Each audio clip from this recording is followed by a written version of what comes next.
Assalamualaikum warahmatullahi wabarakatuh. Allahumma sholli ala Sayyidina Muhammad wa ala ali Sayyidina Muhammad. Pemirsa yang dirahmati Allah, marilah kita simak ceramah dari Buya Ar-Razi Hasyim dengan tema Rahasia Tentang Rezeki. Sebelumnya marilah kita perbanyak sholawat minimal 1000 kali sehari, agar hidup kita penuh barokah dan mendapatkan syafaat kelak. Jangan lupa berikan dukungan kepada channel kami dengan memberikan super thanks seikhlasnya. Marilah kita doakan agar Buya Ar-Razi Hasyim dan keluarga diberikan kesehatan dan kebahagiaan dunia dan akhirat. Amin ya robbal alamin. Ciri-ciri doa kita langsung diijabah Allah.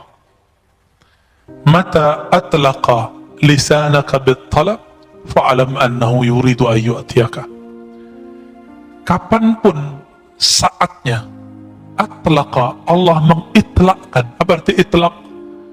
Melancarkan lisanmu sehingga tidak ada beban dalam melafazkannya, dalam memintanya. Fa'alam, maka ketahuilah saat itu Allah sudah langsung menjawab. Saya mau tanya lagi Pak, adakah di dunia gerakan yang bukan digerakkan Allah? Ada nggak? Kalau ada berarti ada Tuhan selain Allah. Gimana? Jadi yang gerakin kita doa itu siapa sih? Allah. Kita usaha, mentok, pusing. Tahu-tahu kita ada aja jalannya. Yang membuka jalan itu siapa? Kita atau Allah? Oh itu kan koneksi saya Ustadz. Kita sudah menuhankan diri sendiri. Hati-hati. Afara'aita man ittakhadha ilahahu hawa. Maka apakah engkau melihat orang yang menjadikan Tuhan dia, pujaan-pujaan dia, yang dia puja-puji itu dirinya sendiri. Jika orang alim, dia merasa dirinya pinter, tuh lihat saya, jamaah saya banyak, gitu. Tuh lihat saya, ilmu saya banyak. Nah orang begini sudah menuhankan dirinya. Mau dia gelarnya mursyid, mau gelarnya doktor, LCMA, kiai 1000 kali, itu tetap di dalamnya iblis. Orang yang memuji-muji dirinya sendiri, itu iblis Pak. Nauzubillah min dzalik. Kecuali dia memulangkan pujian itu kepada Allah Subhanahu wa Ta'ala. Yang berhak dipuji siapa? Allah. Ya. Maka orang yang memuji dan memusuhi kita itu gerakan dari Allah. Marah gak Allah menggerakkan? Marah gak? Maka jangan terlalu senang dipuji orang, jangan sedih juga kalau dicaci maki orang. Karena itu semuanya gerakan dari Allah. Wa ma tasyauna illa ayyasha Allah. Tidaklah engkau berkehendak kecuali kehendakmu tunduk kepada kehendak Allah Subhanahu wa taala. Ada seorang anak muda, belagunya bukan main ngomong kepada saya ya. Kita ngaji hikam, dia seorang marketing. Dia bilang, Ustadz itu nggak ngerti ilmu marketing. Oh iya, terus gimana? Marketing itu kita harus campaign, iklan, bla bla bla, segala macam dia ngomong. Setengah jam dia ngaji hikam Pak jadinya, hikam malah dia. Oh gitu ya, saya yayain aja. Ya. Karena orangnya udah nggak bisa masuk, jadi udah defense. Ya. Sekali doang ikut kajian kita udah nggak mau ikut lagi. Kita ngasih rahasia rezeki biar dia nggak terlalu nafsu, terobsesi. Ntar kalau dia terobsesi tinggi, merasa ilmu marketingnya yang bikin laku, gagal Pak, stres. Makanya banyak orang marketing tuh stres. Tiap hari itu lebih stres dari tukang cangkul Pak. Orang nyangkul di sawah, pulang-pulang capek, tidur. Orang marketing udah jam 1 malam masih mikirin besok mau ngapain gitu. Nggak keringetan, malah kerja di bawah AC. Tapi pikirannya tertekan terus ya. Gimana. Pakai kecerdasan dia. Sahabat saya jadi fundraiser di salah satu lembaga zakat terkenal di Indonesia. Orang tamatan kuliah dakwah Pak, nggak ngerti ilmu marketing versi ilmu marketing konservatif sekuler, konvensional lah istilahnya ya. Karena sekarang ada istilahnya bank hukum positif, bank konvensional gitu ya. Dia nggak punya tuh ilmu begitu. Tapi ketika dia jadi direktur fundraising, kenaikan fundraising itu melewati direktur-direktur sebelumnya yang ahli manajemen dan ahli marketing. Saya candain, Tat, ente pegangannya apa gitu? Ente pakai pelet ya gitu, candainnya Pak. Enggak, saya cuma pakai rotibul hadar, rotibul atos aja Ustaz, katanya. Maksud rotibul hadar, rotibul atos, isinya apa rotibul hadar, rotibul atos? Yang kita baca tadi. Saat-saat dia merasa butuh, memerlukan campur tangan Allah. Itulah marketing paling hebat, Pak. Bapak kalau nggak percaya datang ke Majestic, ya. Ini ada sahabat saya di situ. Dia punya butik dan batik, ya. Terus punya food court. Saya tanya, kamu pakai online nggak? Jauh sebelum zaman online begini nih. Enggak Ustaz, saya online ilallah, katanya. Loh, maksudnya gimana tuh Mas? Gitu. Saya itu Ustaz punya karyawan 40-an orang. Kami semuanya menghidupkan channel sholat duha, katanya. Terus kalau kami doa, orang kan doa, jika ya Allah, jika rezeki kami di langit turunkanlah, di bumi keluarkanlah, jika jauh dekatkanlah, kan begitu. Kalau kami lebih eksplisit Ustaz, jika di langit ya Allah turunkan ke toko kami. Sebutin Pak tokonya. Jika di bumi maka keluarkanlah, antar ke toko kami. Yang minta sehari itu, jadi mereka sip-sipan sholat duhanya. Gantian. Jadi mulai dari jam 8 sampai jam 11, nggak berhenti tuh orang sholat duha. Mirip-mirip seperti ahbab tabligh, kalau mau jauh lah ada ahli zikir jadi pojok masjid. Serius sama. Lah ini marketing langit ini. Bisa begitu, dan ada aja yang datang. Ada aja yang datang. Dia beli batik 80 juta Pak. Kain doang, udah robek dikit tuh. Dibeli 80 juta. Kata istrinya, ente bahlul juga ya. Ngapain dibeli begini-ginian? Gitu kira-kira terjemahan bahasa aneh loh ya. Bukan bahasa beliau. Tahu-tahu udah lama dia nggak minat mau dijual. Tapi feelingnya ini sudah ada sohibnya nih, yang bakal jadi tuan. Ini. Ternyata, tiba-tiba ada orang Chinese datang. Dia lagi nyari batik-batik lama yang dulu apa istilahnya? Ya ditulis oleh moyang-moyangnya dulu. Ketemu berdesir, ditawar Pak, 2 kali lipat, dilepas. Tadi 80, sekarang jadi 160 ya, kurang-kurangan dikit lah. Kenapa? Online ilallah. Orang nggak mau mikirin yang begini. Cuma 3 tahun kebeli sekian toko dia. Di depannya orang jualan udah 20 tahun begitu-gitu aja. Pak masih pakai gerobak. Kita nggak ngeremahin siapa-siapa Pak. Ini berbicara marketing langit. Ya. Yaitu, nah inilah ilmu pengasihan tertinggi. Ilmulah ilmu jalbur rizq. Apa jalbur rizq? Kan orang-orang usaha ini nyari-nyari itu kemana-mana. Antum gak usah kemana-mana, nyarinya ada di kamar kita, ada di atas sajadah kita. Jadi yang usaha, nih, gak usah ijazah-ijazahan antum, gak usah datang ke kiai mana. Kiainya gak musyrik, antumnya yang musyrik. Ya, ntar dikasih raja-raja, dikasih minum-minum yang ada raja, ntar banyak lagi jin dalam badan kita kan. Ntar dikasih apa, simbol-simbol jimat. Dianya nggak musyrik karena dia tahu ini cuma simbol aja. Tapi antum jadi musyrik karena kemudian menduakan itu. Ilmu ini ada Pak, ilmu wifiq namanya. Imam Ghazali pakar ilmu itu dan beliau ahli tauhid. Beliau tahu mana yang tauhid, mana yang tidak tauhid. Cuma yang nggak ngerti bilang itu syirik kan. Dia lupa. Imamnya Ibnu Taimiyah, imamnya Ibnu Qayyim tuh ngerti ilmu ini. Dan Ibnu Qayyim membolehkannya dalam kitab Tibbun Nabawi, menganggapnya sebagai Tibb Nabawi. Tapi dia hilangkan istilah wifiq. Jimat nggak ada istilahnya. Istilahnya diganti dengan kaf al-kitabah. Cari Tibbun Nabawi antum kalau nggak percaya, lihat di kitab itu. Sudah ada terjemahannya kan? Bab kitabah, tulisan, gitu judulnya. Malas baca sih ya, dari dulu aneh udah sampein soalnya. Jadi kadang-kadang kita makan dulu masih mahasiswa, makan, masuk warteg, masuk rumah makan fulan, masuk resto. Saya tuh nggak nyaman Pak kadang. Karena tiba-tiba saya mata itu liar aja ngeliat sudut mana, ternyata di situ ada raja.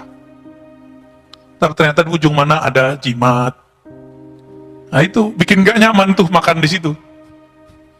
Ya.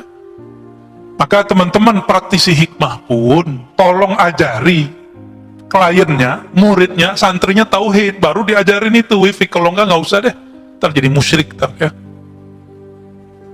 Ajarin ini aja nih ya, sholat duha ya, sholat duha. Saya punya guru nih terakhir ya, sebelum tanya jawab. Ada tanya jawab Pak Mirwan? Ada ya. Guru saya dari remaja umur belasan tahun nggak pernah ninggalin duha Pak. Itu kalau pagi-pagi beliau beli telur atau beli makanan untuk anak-anaknya, kalau belanja di toko kelontong, itu toko itu laku sampai malam Pak. Kenapa? Berkah sholat dia. Dimanapun dia jalan, diberkahi Allah. Ada dalilnya nggak tuh? Musyrik nggak tuh? Baca kitab biar nggak jadi musyrik. Dalam kitab Ibnu Mubarak, kitab Az-Zuhud, disebutkan bahwa jika ada seorang yang berzikir atau yang berjalan ke majelis ilmu atau berjalan ke masjid Allah, itu bongkahan bumi, debu-debu yang kita injak, dia berkata, wahai tanah di sampingku, saksikan aku diinjak oleh hamba Allah. Senang dia Pak. Jadi kalau dibalik gimana? Kalau kita maksiat di bumi Allah, itu bumi ngutuk-ngutuk kita Pak. Oi, cepetan pergi gitu. Semoga kamu ketahuan. Kita ketakutan kalau kita maksiat Pak. Allahumma sholli ala nabiyina Muhammad. Di dalam Al-Quran surat Ali Imran sebagai ayat pamungkas daripada hikam ini, Allah Subhanahu wa taala berfirman, "Walaqad nasarakumullah bi Badrin wa antum adillah." Sungguh Allah telah membantu kalian bi Badrin saat perang Badar. Pakai bi Pak, bukan pakai fi. Ini campur tangan Allah ini lebih dahsyat. Ini yang ngerti ilmu balaghah, ini faham maksud bi di situ. Wa antum adillah, saat itu kamu merasa hina, merasa lemah, merasa butuh bantuan Allah Subhanahu wa taala. Maka jika berdoa, berdoalah dengan rasa hina. Jika berzikir, berzikirlah dengan merasa rendah diri kepada Allah Subhanahu wa taala. Baik, kira-kira gitu Bapak Saudara makan Allah. Kalau ada yang mau didiskusikan, mau ditanyakan, tafadhol. Gimana Pak Mirwan? Mantan Covid, alumni Covid. Emang Covid ada kan Pak? Ada, Anda kan pernah ngerasain. Soalnya teman-teman kita masih ada yang belum percaya ya. Antum nggak percaya sih nggak apa-apa, ntar kalau udah kena, rasain aja ya. Bismillahirrahmanirrahim. Silakan Pak Dokter. Terima kasih Pak Ustadz. Salam. Masya Allah ini. Jadi pertanyaan saya adalah terkait dengan kondisi sekarang, kekinian, bahwa tadi ada corona, ada permasalahan yang luar biasa mendera kita. Kita butuh tadi bahwa sebagai seorang hamba membutuhkan pertolongan Allah dengan merendahkan diri pada saat berdoa zikir.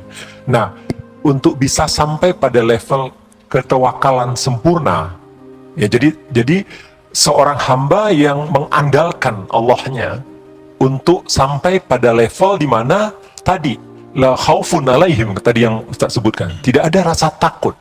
Dalam artian tidak ada yang lain yang ditakuti nih. Apa saja yang kejadian di dunia ini tidak ada yang ditakutin kecuali hanya Allah gitu. Bagaimana caranya Pak Ustaz? Terima kasih Pak Ustaz. Assalamualaikum warahmatullahi wabarakatuh. Assalamualaikum.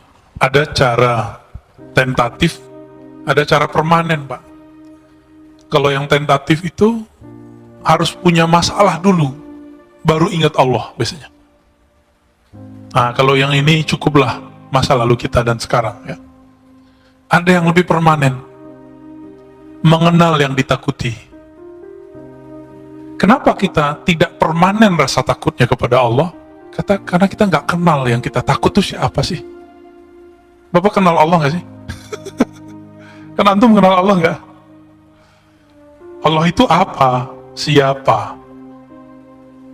Kalau versi orang kan, Allah itu di langit Ustaz. Itu belum kenal Allah namanya. Ya. Allah itu di arsy Ustaz. Nah, itu ayat. Ar-Rahman 'alal arsy istawa. Yang istawa itu antum kenal nggak gitu? Mau terserah mau di langit, mau di mana terserah, ya. Allah ini kan bukan fisik. Disebut Allah di atas langit, Allah disebut Allah di atas aras, nggak ngefek Pak. Kan dia bukan jisim. Kenapa kita berdebat di luar sana, Allah di mana, Allah di mana, Allah di mana? Karena kita masih menjisimkan Allah tanpa kita sadari. Menganggap Allah itu benda. Sesuatu benda. Maka sampai keyakinan mereka yang mengatakan apa? Yang meyakini Allah tidak berarah di atas langit atau di atas aras seperti diam. Meyakini Allah tidak ada. Berarti sebelum aras nggak ada, Allah nggak ada dong. Dulu aras pernah nggak ada nggak? Atau alas adanya bareng sama Allah? Duluan mana aras sama Allah? Mana dalilnya? Akhir surat At-Taubah dan beberapa ayat-ayat yang lain. Allah menyebut Rabbul Arsyil Azim. Rabb. Allah pencipta. Apa arti Rabb? Pencipta. Pencipta aras yang besar. Jadi aras yang besar aja Allah yang ciptain kok Pak. Maka Nabi kalau lagi ada karbun artinya masalah. Itu doa favorit saya kalau baca zikir pagi sore, salah satunya La ilaha illallahul alimul azim. La ilaha illallah rabbul arsyil azim. La ilaha rabbus samawati wa rabbul ardi wa rabbul arsyil karim. Tiada yang berhak disembah kecuali Allah. Tiada Tuhan pencipta langit dan bumi. Dialah ya Rabbul Arsyil Azim, pencipta aras yang besar. Apalagi cuma corona yang kecil. Kelihatan nggak corona? Sampai hari ini yang disebut corona itu kan yang disebut sama Bill Gates itu, yang dia presentasi beberapa tahun yang lalu, yang bentuknya kayak rambutan. Ya. Jadi kita sudah terbawa oleh dia. Maka sekarang di mana-mana gambarnya begitu. Padahal belum tentu begitu juga, Pak. Ya, pinter ya. Jadi maling teriak maling, Pak. Makanya wajar ya. Vaksin versi lawan dia nggak diakuin. Karena dia mau jualan vaksin juga. Ustadz konspiratif. Emang ada di dunia yang tidak pakai konspirasi? Antum dagang aja konspirasi loh. Kita dagang aja konspirasi nggak? Contohnya gini. Orang megang handphone setiap hari lebih lama daripada nonton TV. Maka sekarang orang antum nonton YouTube sekarang lebih banyak nonton TV, ya nggak? Itu pakai otak konspirasi loh. Sekarang jadi marketing namanya. Maka dipasang loh iklan banyak-banyak. Yang lucunya pas pengajian lagi ya. Maka antum yang pakai channel pribadi tuh, tapi isinya ceramah, itu duitnya subhat, harus dibagi tuh. Wajib dibagi kalau dapat duit. Ya. Harus dipakai untuk jalan dakwah, kalau nggak kualat. Rasain aja ntar ya. Karena pembersihnya cuma jalan dakwah. Jadi yang antum yang punya tabungan samar-samar, gak usah khawatir, pakai di jalan dakwah. Tapi jalan dakwahnya jangan salah dakwah, ntar dakwah teroris lagi yang dibantu ya. Jadi apa yang harus kita lakukan? Ma'rifatul ma'bud, mengenal yang kita anggap kita takut itu. Bapak karena kenal istri, maka cintanya permanen, Pak. Walaupun istri sudah ubanan, benar Pak? Bapak kan ubanan soalnya. Saya ngeliat rambut Bapak aja. Tetap cinta kepada istri. Kenapa? Saya kenal dia semenjak dia belum ubanan gitu. Ada orang cantik bukan main, tapi ketus. Bapak seneng nggak? Jadi cantik fisik itu dia cuma enak di mata. Pas ngomong nggak enak di telinga, maka dia nggak cantik lagi. Cantik-cantik kok ketus. Nah, itu cara kita membatalkan kecantikan dia. Apalagi nyebelin, apalagi matre. Oh, capek lagut ya.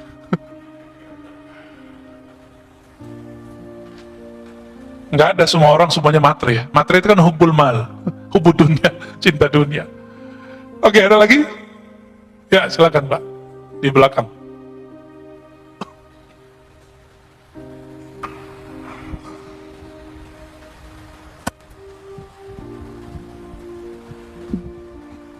Bismillahirrahmanirrahim. Terima kasih Ustaz waktunya.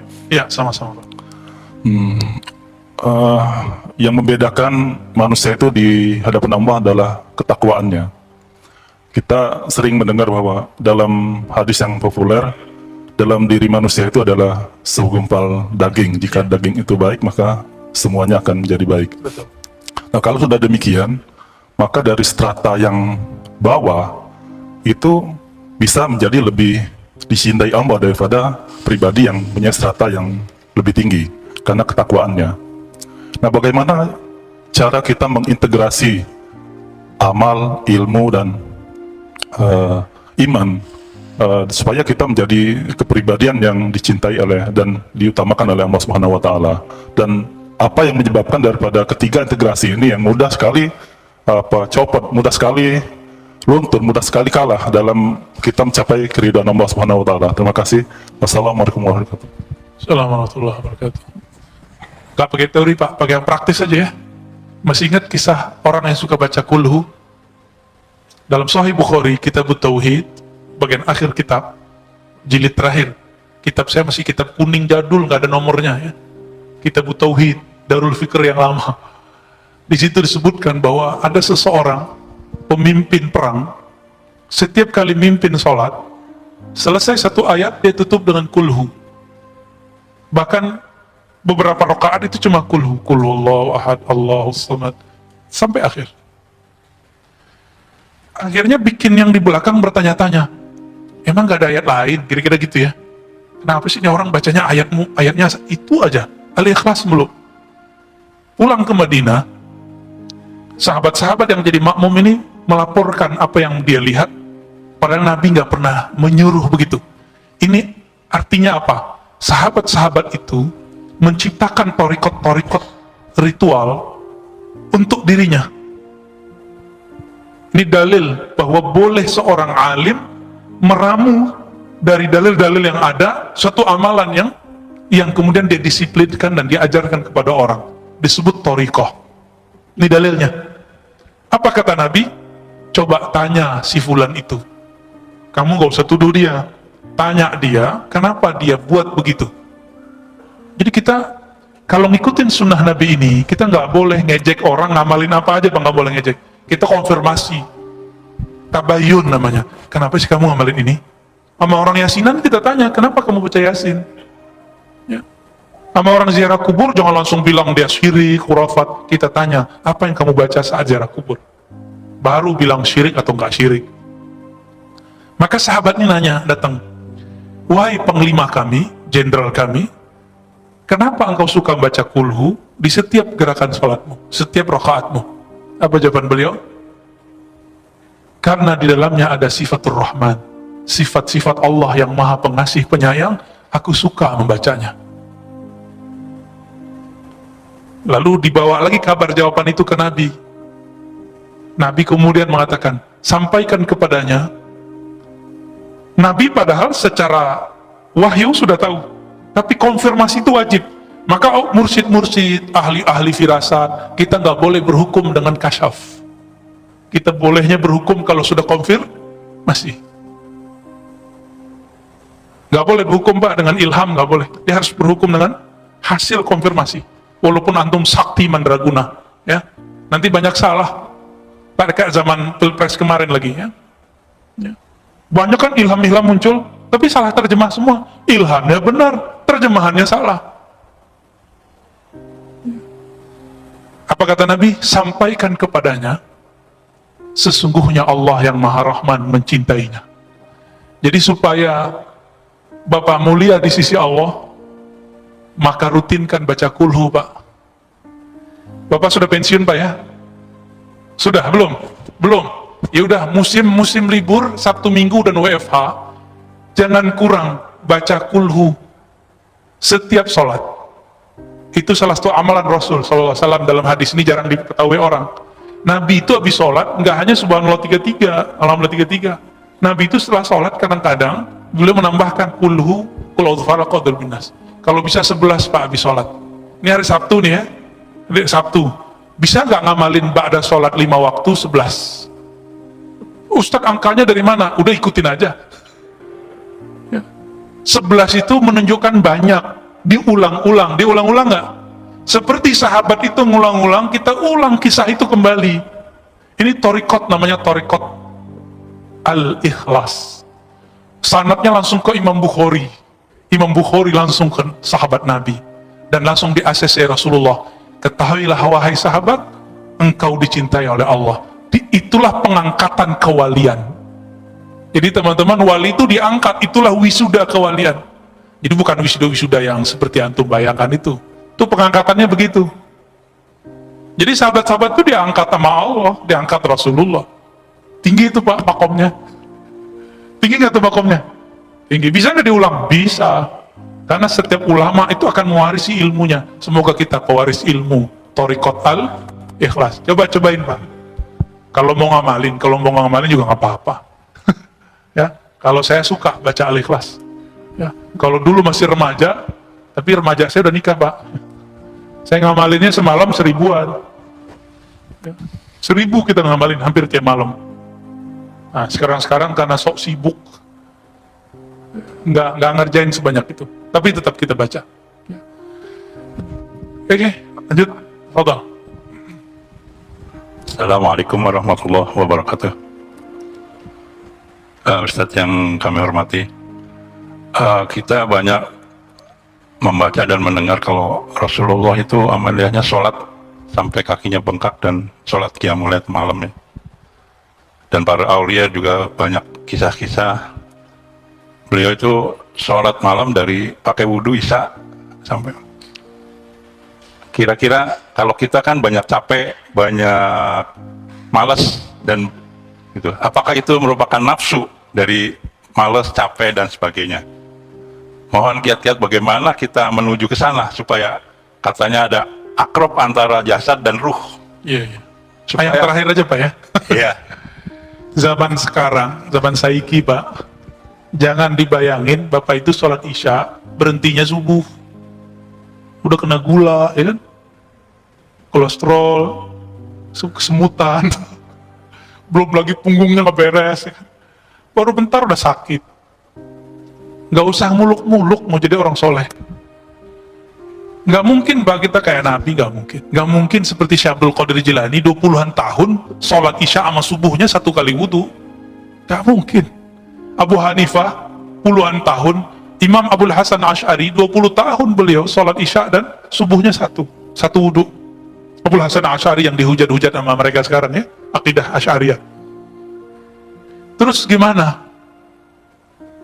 Jadi ada eksperimen, saya suruhlah salah satu teman-teman saya ini zikir semalaman. Ente jangan tidur ya. Bener nggak dia nggak tidur Pak? Nggak ada. Baru baca zikir 5 kali ngorok. Terus next pekan depan datang ke rumah, kita aja ngobrol ma'rifatullah sampai subuh nggak tidur dia. Sama kayak nonton bola. Cuma yang ditonton bola. Nonton bola asik gak? Asik. Kenapa asik? Karena Bapak tahu ilmu sepak bola. Saya nggak ngerti Pak ilmu sepak bola. Saya bingung tuh. Ini bola kok ditendang-tendangan, direbut-rebutin. Menurut saya itu orang nggak kurang kerjaan. Tapi bagi yang senang bola, asik nggak nonton bola? Nonton doang loh. Nah, kenapa sholatnya Nabi, sholatnya wali itu bisa gak berhenti-berhenti, baru berhentinya subuh? Karena dia tahu siapa yang disembahnya. Maka majelis mengenal yang disembah harus lebih banyak daripada majelis menyebut-nyebut nama yang disembah. Jadi majelis zikir itu seharusnya gak lebih banyak daripada majelis ma'rifat. Cuma orang kan gak mau. Kalau majelis ma'rifat sama, mulainya jam 11, jam 12 malam sampai subuh. Duduk aja Pak kita ngomongin Allah, gosipin Allah kita kerjaannya. Suatu kali sahabat bercerita, sahabat Nabi, kami habis subuh diberi muhadharah pengajaran oleh Nabi. Berhentinya nanti zuhur, sholat. Habis zuhur lanjut asar, habis asar lanjut maghrib, sampai besok subuh lagi. Sampai besoknya lagi 2 hari 2 malam. Mereka lupa makan, lupa minum. Tuh kalau sudah jadi makhluk ma'rifatullah tuh begitu. Ini ilustrasi dekatnya apa? Gak usah jauh-jauh. Kita punya teman nggak dilestui oleh keluarganya untuk menikah. Dia udah demen sekali sama calonnya ini. Apa kata si perempuan?